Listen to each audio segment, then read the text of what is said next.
I-Kaizer Chiefs neMangezi FC basezingxoxweni mayelana nokubolekwa umdlali wasesiswini uSibongiseni Ox Mthethwa ngaphambi kokuthi kuvalwe iwindi lokudayiselana ngabadlali ngoLwesihlanu ebusuku. Esinye isivumelwano esiseduzane nokuphothula ngesomdlali wasesiswini uHlomoto Kakale Kolonyane osuka kuBoroka oya kwiStellenbosch. Lo mdlali umisiwe ukuziqeqesheni ekuqaleni kwayizolo okukhombisa indlela yokudlulela kuBetway Premiership.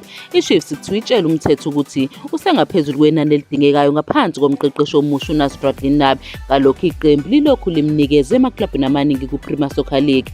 uMthethwa ujoyina amakhosi esuka kwiStellenbosch esikhathini esingakonyaka esedlule njengoba izinkunzi zaseSoweto zaqala ukumfuna ukuze ziqinise isikwadi sikaMolefe Ntseki owayengumqeqeshi ngaleso sikhathi. Kodwa njengoba iqembu belidonsa kanzima, uNabi usegcwalise lo mnyango ngabadlali abasebancane abaningi futhi kubonakala sengathi ukhetha uSamkelo Zwane kanye noYusuf Mathi. Kanti ukubuya kukaNjabulo Blom ku-Major League Soccer USA kuzonciphisa isikhathi sikaMthethwa. Udlala imidlalo engidede emkhankasweni wakhe wokuqala, kodwa amancane amathuba ukuthi asondele kulezo zinamba uma ehlala ngaphansi kukaNabi. Khona manjalo iStellenbosch isithola uHlomoto weBoroka ukuqinisa iqembu okungenzeka lidlale kweyamaqoqo ekhefu kule sizini njengoba ihlula i-AS Vita Club emlenzeni wokuqala wama-playoffs. Iwindi lokudayiselana ngabadlali lizogcina livaliwe namuhla ebusuku futhi kuyaqondakala ukuthi lezi kungabe ezinye zezinyathelo ezinkulu.